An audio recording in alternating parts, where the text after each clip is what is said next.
Welcome to Rewired Sober, the podcast that tells the truth about why women drink and what it actually takes to stop. Spoiler alert, it's not a character flaw. It's your conditioning and the roles you were handed long before you ever picked up a drink. I'm your host, Kate Vitella. I have been an RN for well over 2 decades. I'm addiction trained, a psychiatric nurse, and a sobriety coach. And this is where we do science and soul work of a woman's recovery. So you can stop white knuckling this shit and actually start trusting yourself. I am a raging feminist, a fashion lover, and I swear a lot. So if that's for you, buckle up, let's go.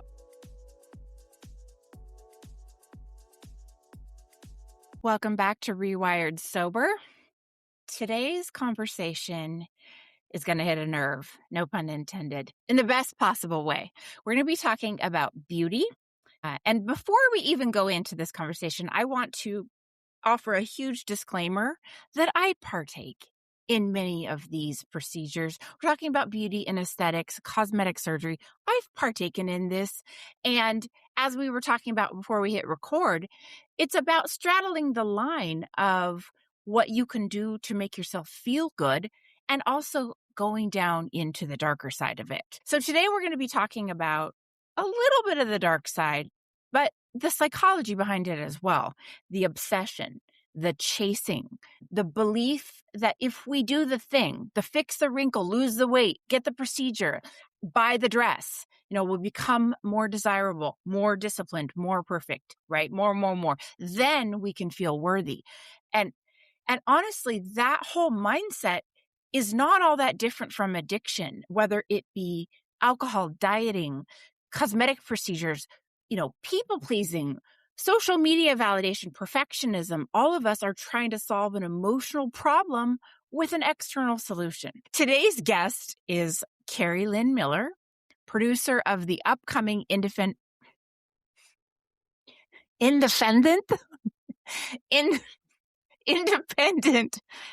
See, maybe I've had so much Botox and so much filler on my lips that I can't talk anymore.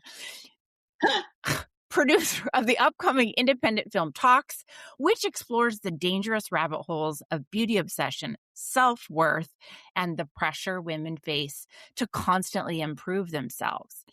And we're going to be talking a lot about beauty culture and how it intersects with feminism and why midlife can feel like this collision course with aging and what happens when self-improvement becomes a bit of self-rejection and why so many of us women end up numbing our insecurities with alcohol and other things. It's not an anti-beauty conversation, but it's more a conversation about freedom. So I'm introducing our guest right now. I'm going to read her bio directly from my phone. Kerri Lynn Miller is an award-winning filmmaker and actress exploring one of the most pervasive and yet unspoken questions of modern life. What does it cost us to feel enough? Her work sits at the intersection of storytelling and cultural inquiry, examining beauty standards, self-worth, identity, and the psychological toll of chasing external validation.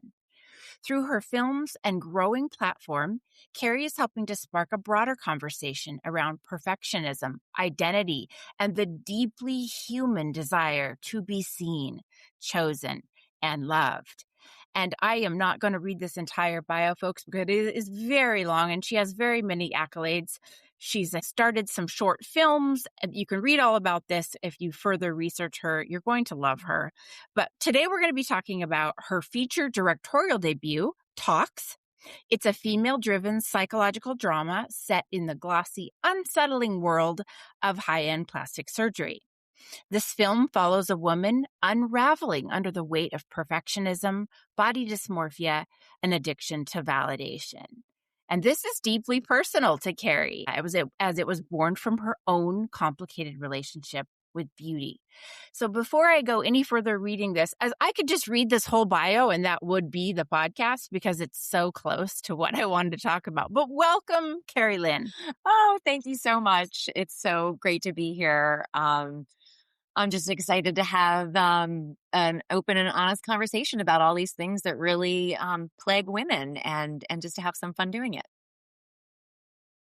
Well, I think we're already having a little bit of fun because if you're watching this on YouTube, and maybe I'll include these bloopers, but like I have not been able to say so many words. I've made so many blunders.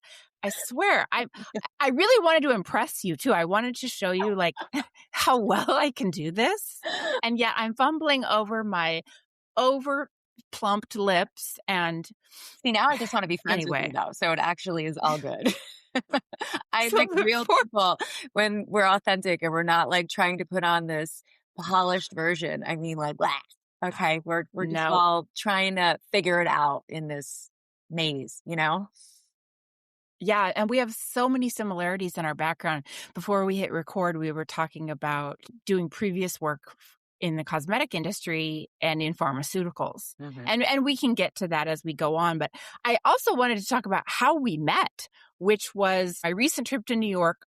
I'm from the Pacific Northwest, so I live near Seattle, but I go to New York twice a year. And recently I went to Kim Bellis's white party, and she brought us downstairs at the Maze, this sober and social club, to this special speaker. Wait, I knew nothing about it.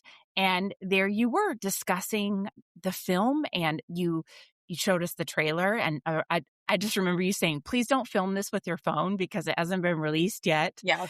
But the audience, we were all just like dumbfounded at how relevant this is to us and to our lives. And I'm so excited for the film. So how did you get in contact with Kim to do this showing at the white party? Well, the way it happened was actually through a mutual friend. So Sheila Mendelson, love her so much. She is the Yes. executive producer on the film. And one of the reasons that we connected so much is that within the film, there is a relationship between the main character who's struggling with the addiction to perfection and a recovering alcoholic. And Sheila's a recovering alcoholic, and she really just embraced that theme and thought it was really interesting to compare how, there is this substance sort of rehabilitation that happens, like with alcohol or drugs, but no one really thinks about the other things, like such as when you're addicted to perfectionism and you are in some ways almost harming yourself because you continue to want to fix yourself and stick yourself with needles and cut yourself. And it becomes like this really fine line between when does self-love and self-care and self-improvement cross over to self-loathing and wanting to almost like hurt yourself in some ways. Not intentionally, but it ends up being a Yeah. byproduct of that. So that's how I connected with Kim. And then she graciously invited me to the event where I got to meet everyone, which was really fun, and to share for the first time that trailer. And it was just so amazing to, first of all, I love alcoholics, recovering addicts. I love everyone in the recovery group because as a trained actress, you are taught to drop down your masks and to be vulnerable, to be authentic, and you can't care what other people think in that moment. And what I have found with recovering addicts is that there is just no pretense. It is just, this is me, and this is who I am. And I've hit rock bottom. I don't really care. And I'm just going to show you who I am. And I just love that so much because there's so much similarities in the way you're trained as an actor to be present, to really listen, to take the mask away. And so there's just such a beautiful authenticity that happened within that room. And to be able to share that trailer just meant so much to me. And to be able to connect that way, it made me feel like, oh, wow, I might be on the right track because you're almost in a bubble and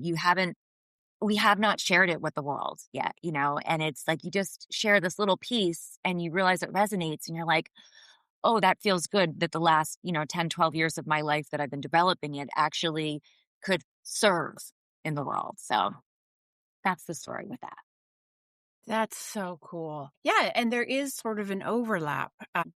This constant wanting and needing to be someone different. And I like that you talked about that people in recovery have taken down the mask. And I talk about this a lot. I have one version of myself. This is it. Like I have humbled myself down to such a low point in my life that like there's nothing left for me to hold up a pretense about. Right. And that's why I wanted to immediately open this podcast with I am not guilty, but I partake in Botox and fillers too. Right. I've worked for cosmetic surgeons. I'm a big fan of doing whatever the fuck you have to do Mhm. to feel better. Right. In no way am I coming on here as this platform of like, oh, age gracefully and don't do anything to yourself. Well, great. That's, if you want to be a California raisin, I mean, fine, whatever, right? Right. Right. Yeah. I think it's such a very provoking conversation, right? Because people feel so differently about these different stances. Do you do something to prevent aging? Do you do cosmetic procedures or do you age gracefully? And I think it's really fucking hard to be a woman, especially in this age that we are in with social media and the constant seeing what good is supposed to look like and comparing ourselves and constantly just feeling like we are just failing some test, some invisible test that we don't even know about just because of what's constantly around us. And I think being a woman, you are just not set up for success. It really sucks because, think about what we say to little girls when we see them.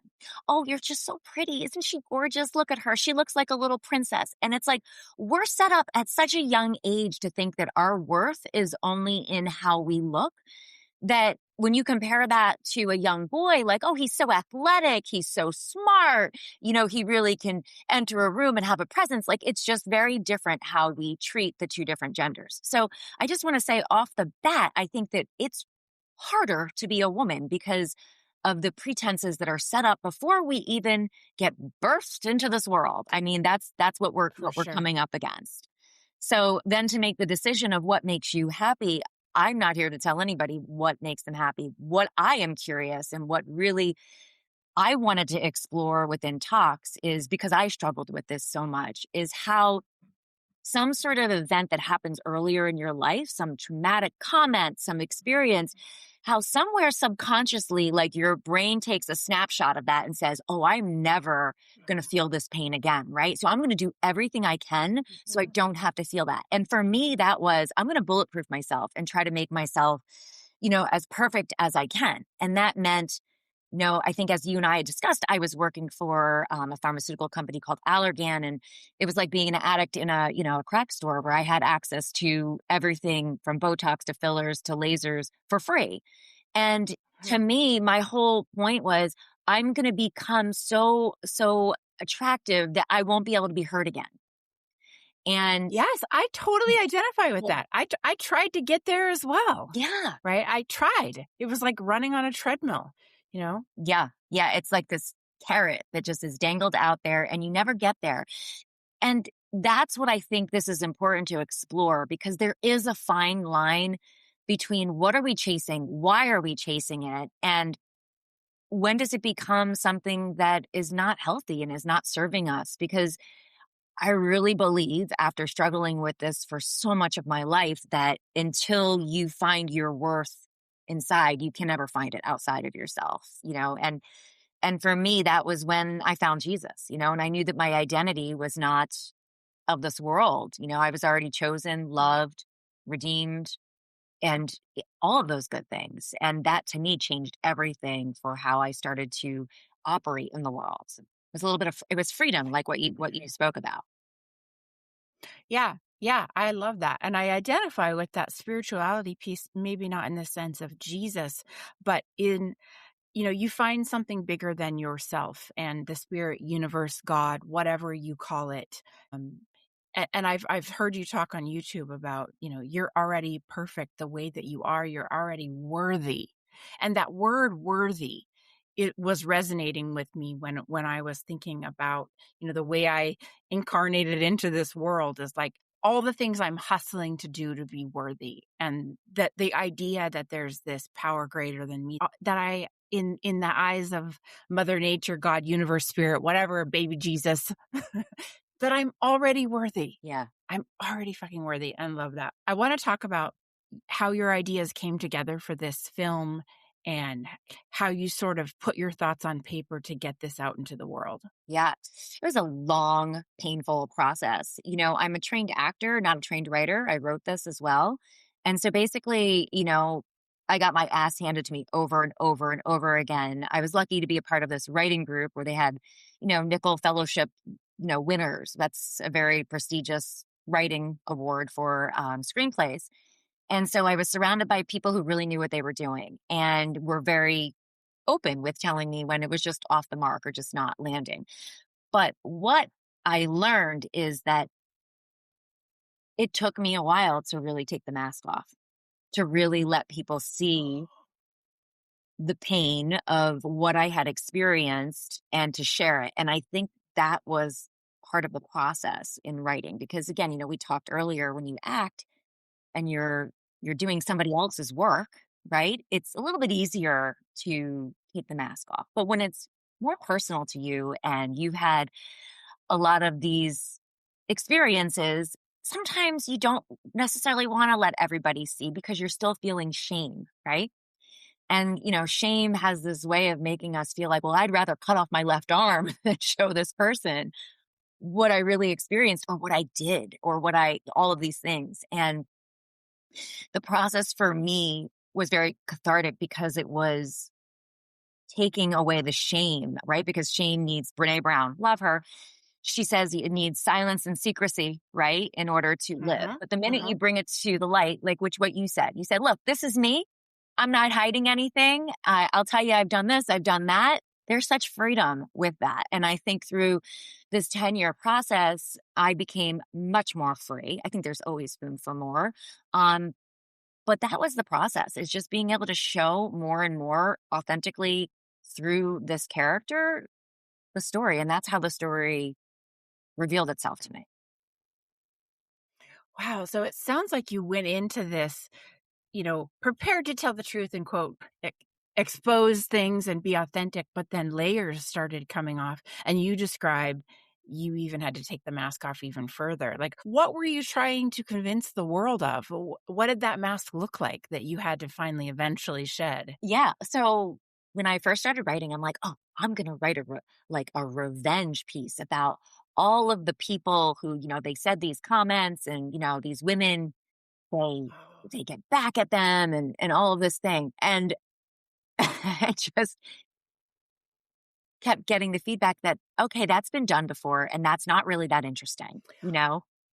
So why don't you tell us or share with us what did you go through? What were, obviously you always dramatize things because you're writing, but at the heart of it, there's that kernel of truth that you need to operate from in order to tell a story that resonates with other people. And I think that it was just getting pushed away from what I thought people wanted, what would be commercially relevant, to telling this story that ultimately God had placed on my heart and was giving me an opportunity to share with the world. Maybe not even for my own good, maybe like for other people, for them to see, oh shit, I'm not alone.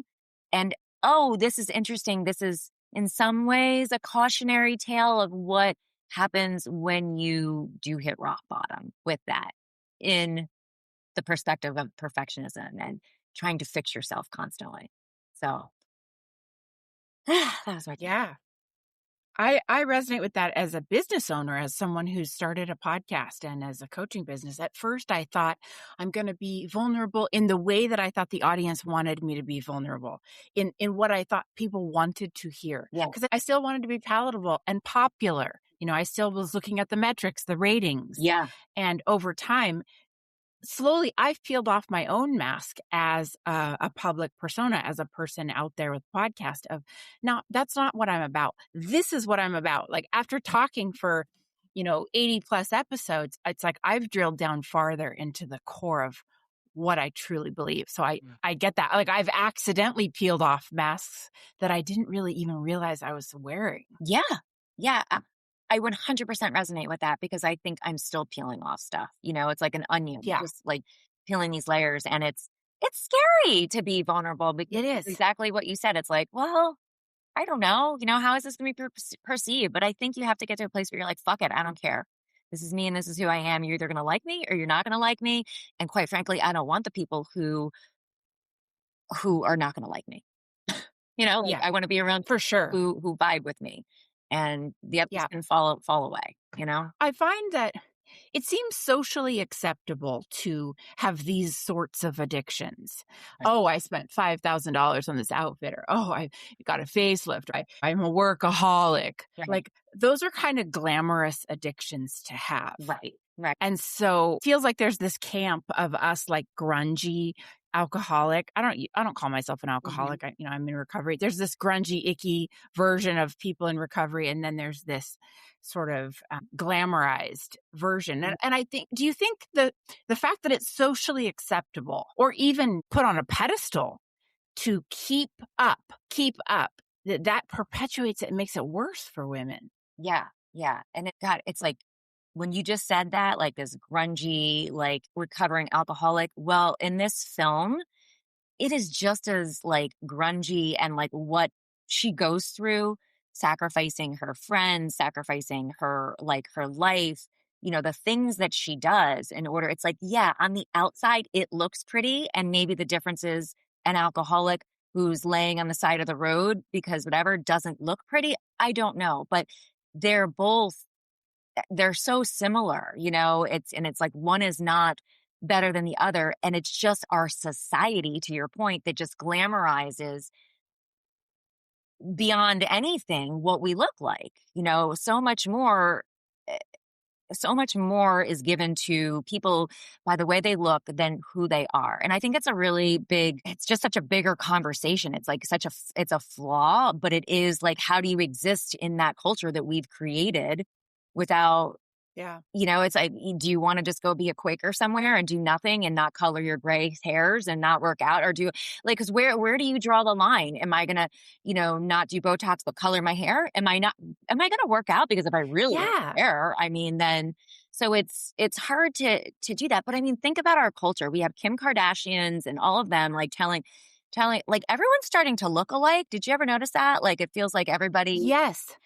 Right. And I think even with AI coming out, AI is going to make these curated, perfect versions of things, even what people say content clips. And in the past, the most prestigious jobs that would make you the most money were like coding, right? Because you could come out and you could, do all the coding for these things and make a lot of money. Well, now I think from what I'm understanding here is like communication is actually the biggest, when people go to school, if you can graduate with a major in communication, that's going to allow people to interact with AI to still give people an authentic experience. Because I think at the heart of it, I don't know, Kate, I just feel like people do want authenticity. I think that like Yeah. there's we think we're chasing this thing that's going to make us happy, but when you just are like, I think people like you more. I think you're more approachable. I think you have deeper relationships. And I think that you can finally relax because you're not chasing something. You can just take a breath and be like, whew, I'm going to go, I don't know, put my hands in some dirt or go walk around outside. I don't know, but it just is exhausting when you're just chasing perfection over and over again. Absolutely. And I like that you brought up Instagram and Kim Kardashian, because I've heard the term circulating, Instagram face. We're all starting to look alike because we're getting the same procedures. Yeah. Botox, fillers, lips, we're getting the same hairdos. We're all falling into this caricature. And then of course you add AI onto it, and it's very westernized features of white people, even when AI tries to create images of people from various backgrounds, they add in this westernized version. And so, yeah, it's like we get streamlined into our brain gets trained. This is what good looks like. Yeah. This is what you should look like. Yep. And then I know for me, I'll be scrolling social media thinking, oh my God. And I look in the mirror, I'm like, whoa, I don't look like that. Immediately I have to call someone to do something about this California raisin. Yeah. If you're watching on YouTube, I'm pointing to my face as the raisin. But yeah, it happens to all of us. And a friend of mine and I were talking, we both have podcasts. We stare at our own face all day long on Zoom, on coaching calls, on podcast calls, especially if you're an entrepreneur or a public figure in any way. You're looking at that little box of your own face. And these Zoom cameras can be really distorting. And so at the end of the day, I'm like, wow, I look 97. I have a giant nose. I have to fix my teeth, fix my hair. Yeah. I definitely, if I could afford to get excessive amounts of fillers, there are days when I would have done it Yeah. because of staring at my own, like, I got to be honest here. Yeah. The only thing that stopped me from doing all these crazy things to my face in weak moments is money. Yeah. Right? Yeah. Who has the money to drop $5,000 at your esthetician to put fillers are, your body absorbs them, you metabolize them. And I'm a slender woman. I have a fast metabolism. And it's a little bit like flushing money down the toilet Yeah. because I love it, but it goes away. Anyway, I'm going on a tangent. What were you going to say? No, I think it's just a question of like when, you look at movies and they have filters over these actors who are getting older to keep them looking young. And it's just like, what about our society just says that we're not allowed to get older or we're not allowed to, I just wonder about that, right? Because women are having children later on in life, right? Because we don't want to just necessarily be stay-at-home moms and all of that sort of thing. We want a different life, right? And then because of that, we're all like struggling with, well, how do we stay young looking and compete with the younger people that are going out for the same interviews, right? And the same stuff because companies want to hire people that are younger. And I'm sure men probably deal with this too. I bet you for men, it looks like balding or like I'm not tall enough or, things like that.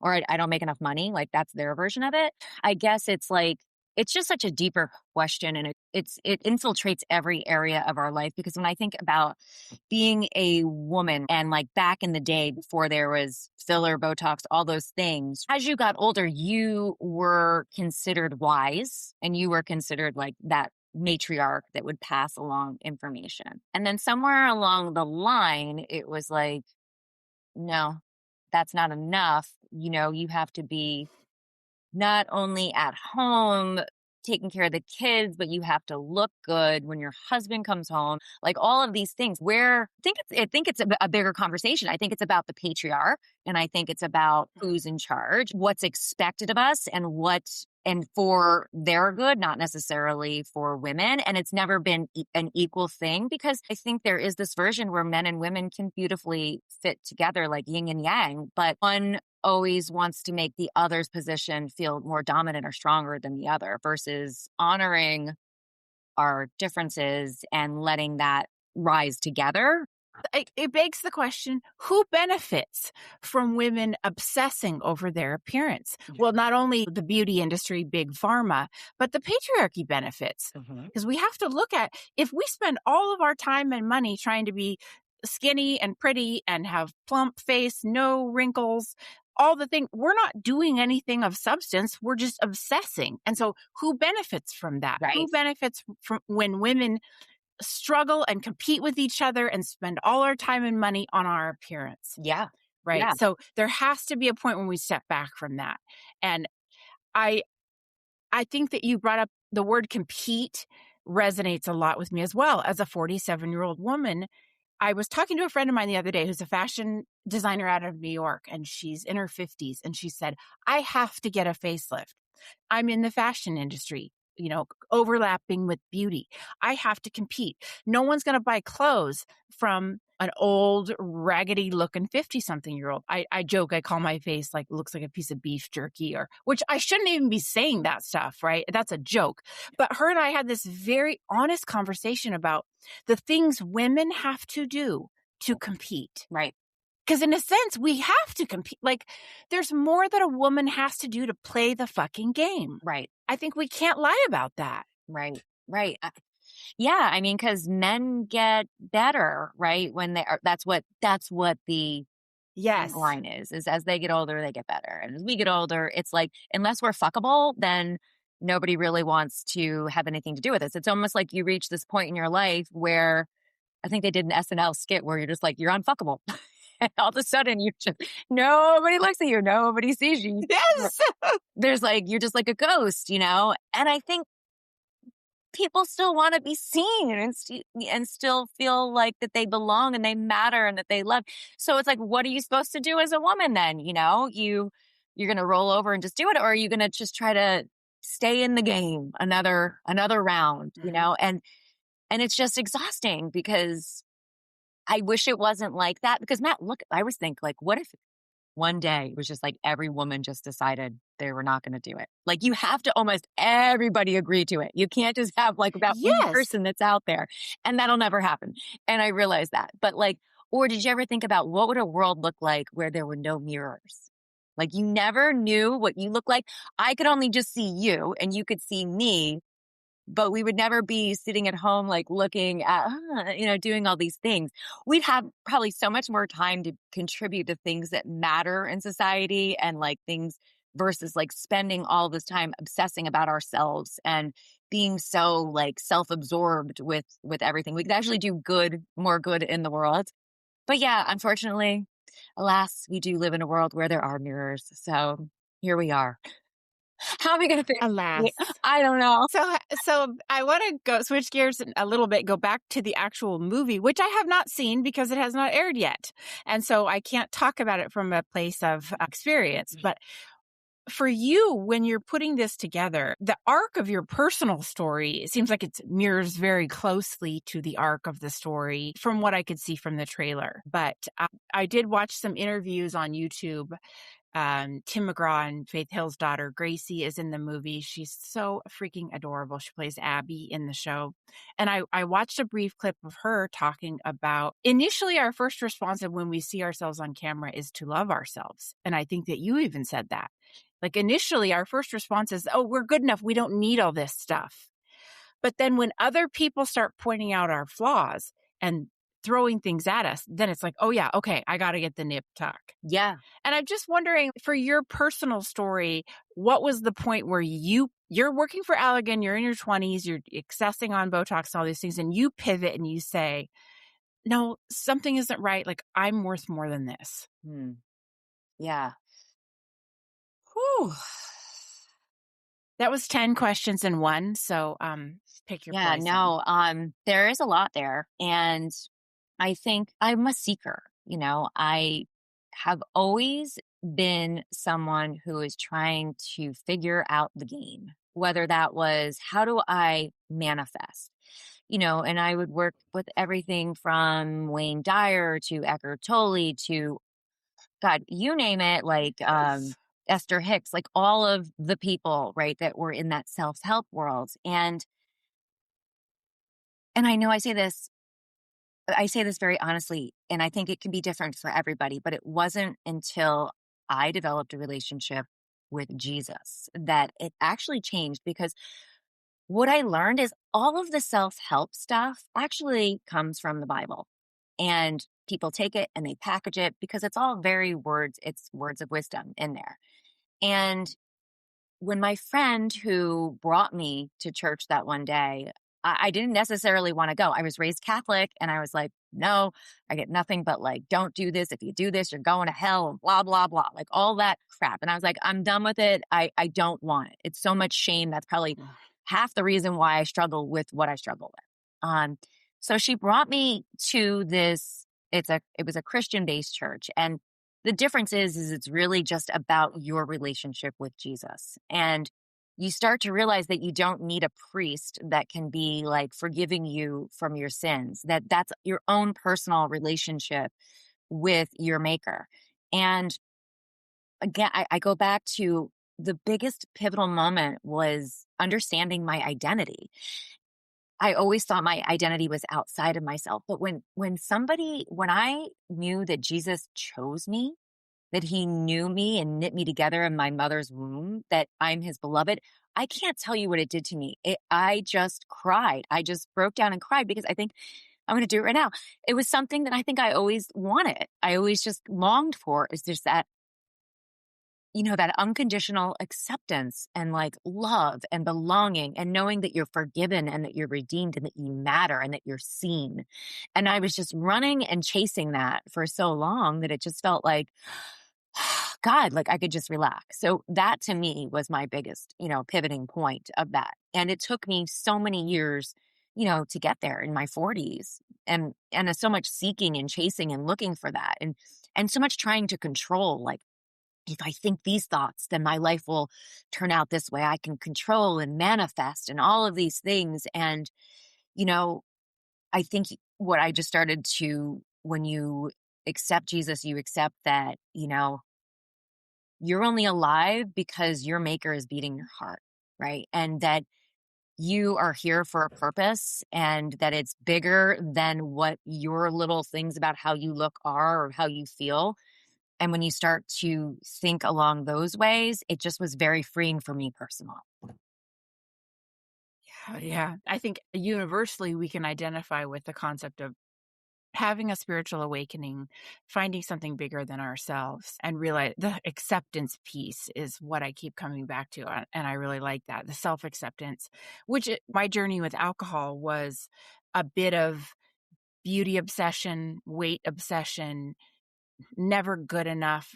And then this cycle of drinking to cover the shame. And I had to go on my own spiritual journey once I got sober. I read all the same books too. And because it was like, I had to find something else that was part of a bigger picture here. Like I was talking to Kim, it's bigger than me. It has to be bigger than me. Right. Um, Right. and anyway, I want to kind of move on here. In your eyes, like having worked in the cosmetics side, at what point does self-improvement slide into like self-abandonment? Mhm.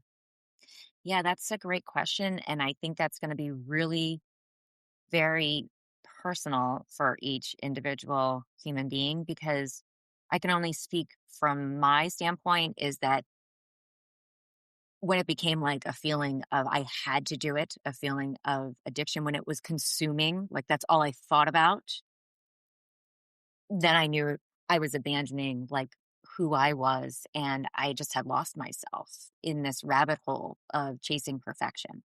And I'm sure it's probably very similar to being an alcoholic, thinking about your next fix, thinking about a drug addict, just thinking about that next thing and you're never really present and it becomes that's what your life is about. Yeah. And that's how for Yeah. me I kind of knew that.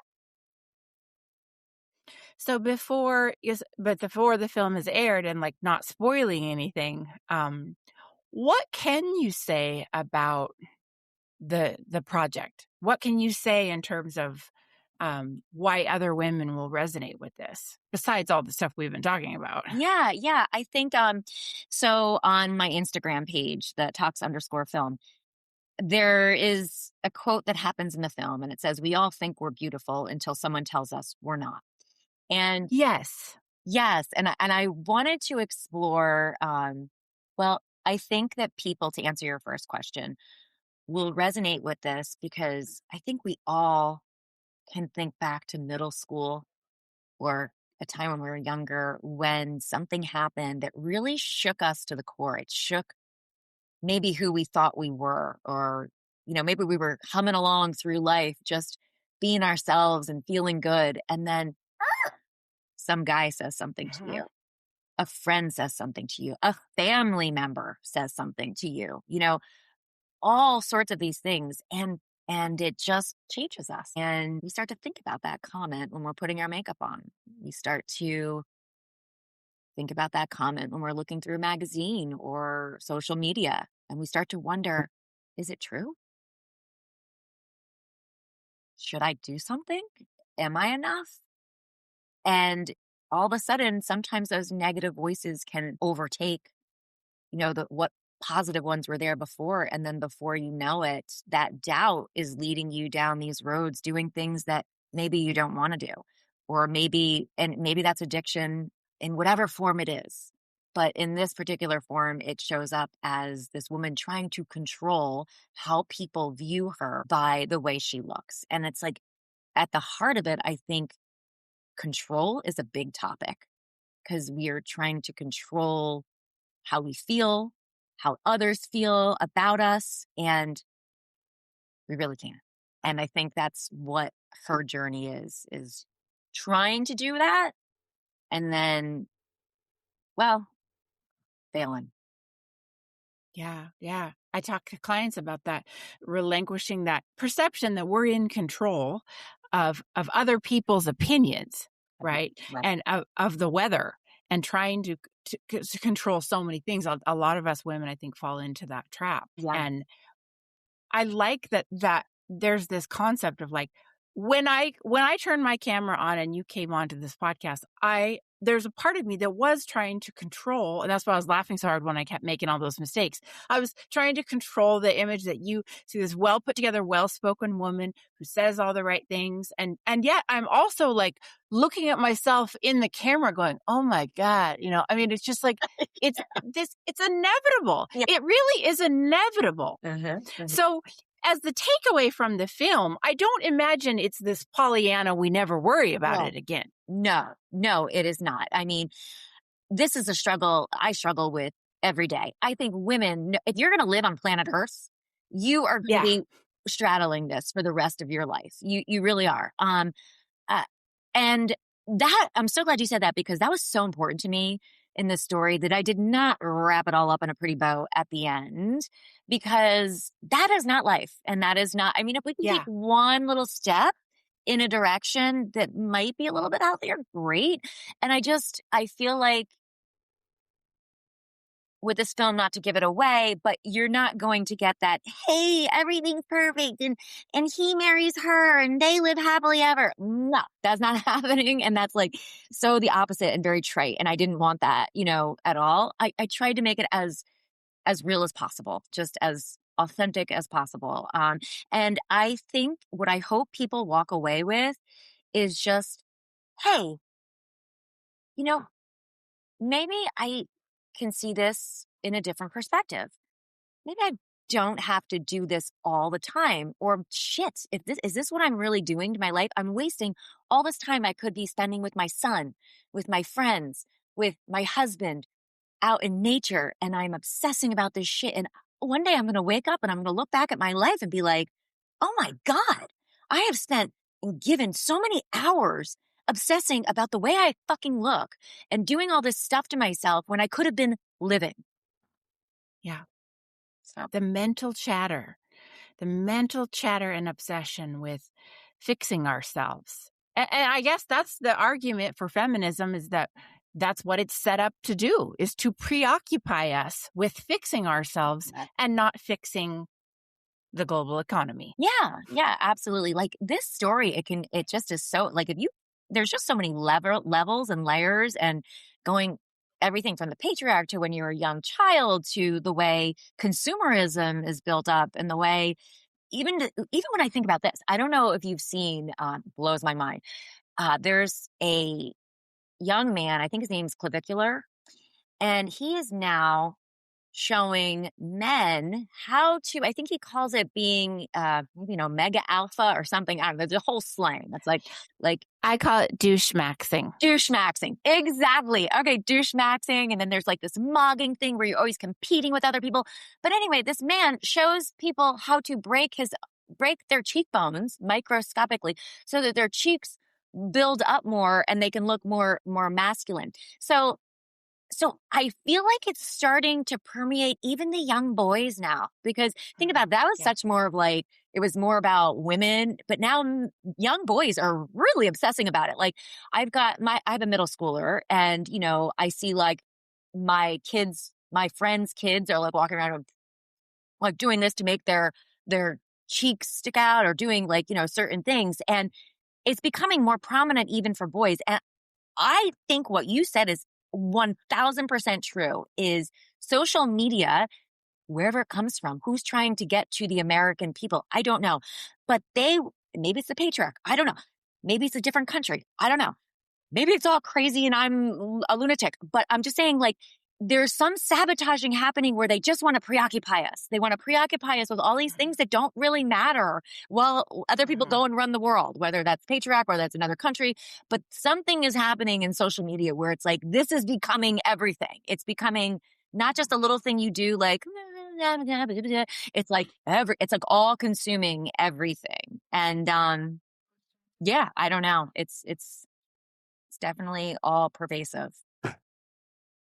I feel really fortunate that I got sober pre-pandemic, before the world was so Zoom and internet obsessed. Yeah. And that now that everything is so AI'd and so image driven, I mean, like it was before. Again, I'm not going to Pollyanna it, but the pandemic really shifted things in how much we use screens, right? And therefore how much we stare at our own face all the time. Mm-hmm. And as soon as that happened and I started staring at my own face, like 24/7, I wanted to fix. But I was grateful. I was already sober of alcohol. My mind was clear. And so I could at least think about my own thinking and have insight into, whoa, okay, am I going too far on this? Yeah. But I'm glad we're talking about not Pollyannaing this as everything is going to be better, because a lot of women are going to leave this theater and go get Botox, right? Leave the screening of this show. And there's nothing wrong with that. But what about being honest about that? I think another thing with social media is when people of actors, actresses, people of fame, large followings try to pretend that they just look this way naturally. Yep. They don't have lots of fillers, Botox, facelift, lip lift, butt lift, all the lifts. Yeah. And then lay people like myself go on there. I'm not in the, what do you call it, celebrity world. Yeah. And I see someone and I think, oh my God, why don't I look like that? Yeah. So it's this honesty. I try to be personally, I'm not going to stop getting Botox because I like the way that it kind of smooths out my little 47-year-old wrinkles. Right. But there's no way I'm going to make another woman feel like I'm just like this because I drink a lot of water. And you're just a raisin. That's your fault, right? I'm not going to make you feel like it's your fault. Right. Yes. I mean, to your point, have you seen the movie The Substance? Is that the Demi Moore one? Yes. And that ruined my life. Okay. Gross. Let's talk about that, because thank God, I'm hoping your movie's not like that. It's not. It is. I was hoping that Demi Moore movie was kind of going along the lines that you're going on. And so I watched it until I wanted to throw up, because it's so graphic and so gross. And I'm not trying to see someone peel their face off. And like me and my husband turned it off. Yeah. We were like, this is. Yeah. I mean, no. Yes. But I was actually thinking more about what she says when she wins awards, about not. And it's just to your point earlier, it's hard to take seriously somebody who is clearly had a lot of work done and is standing up there, just in my opinion, like not being authentic, right? Like, and I almost wonder how many more people could she reach if she was just like, hey, listen, I struggle with this too. And it's not a quick fix. And I'm not going to tell you I don't do things, because I do things, but you know what I mean? Like it would resonate so much more.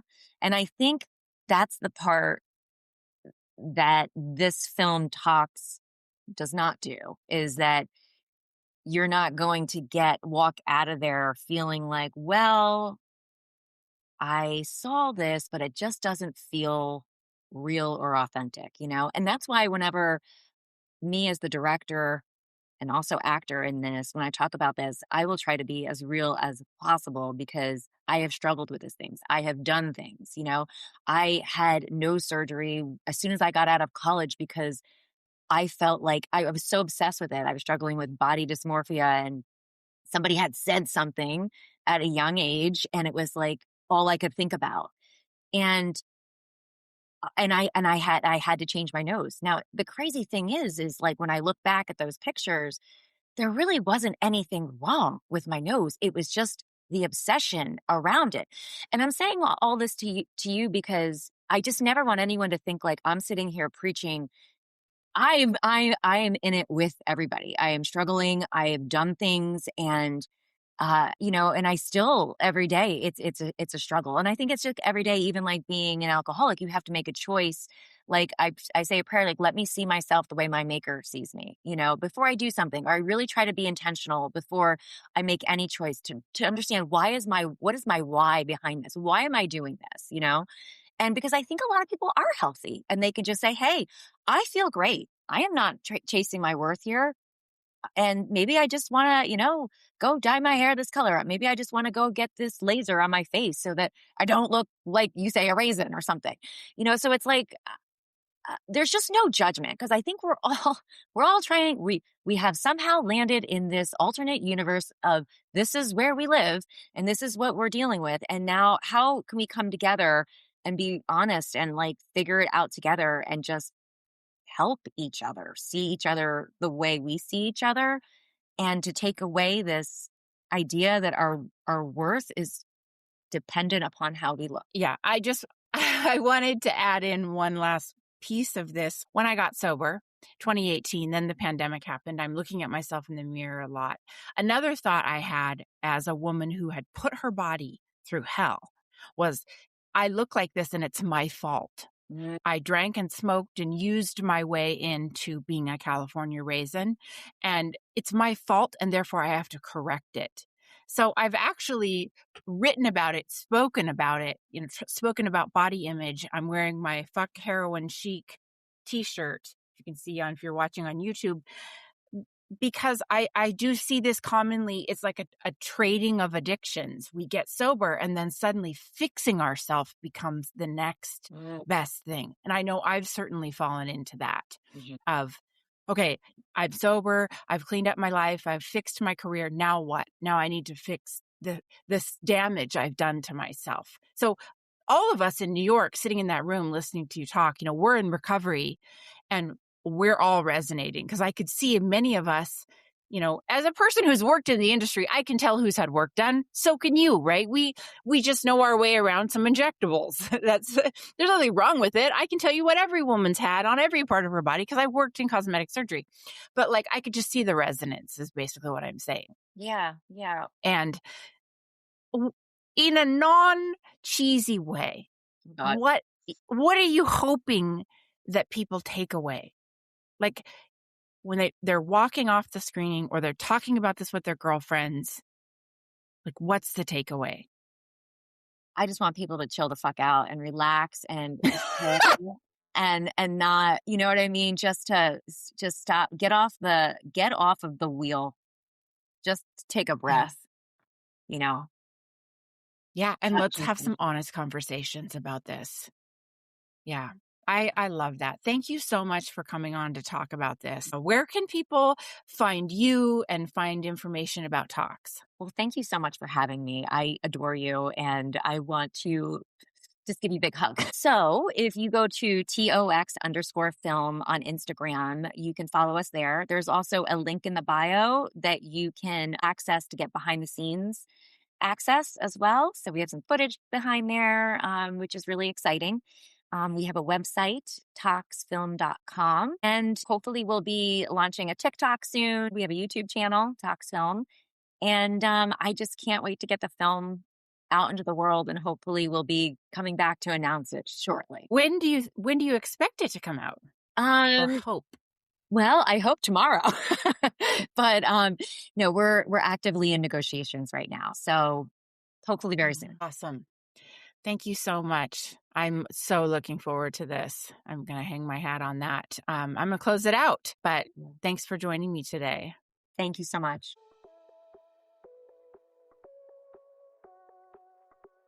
All right, that's what I got for you today. If this hits, send it to a woman who needs to hear this shit, because we are not doing this alone. You can find me on Instagram and pretty much all the socials at Rewired Sober. The links are in my show notes if you want to work with me one-on-one and go deeper. I love you, mean it, take care of yourself, and I'll catch you on the next one.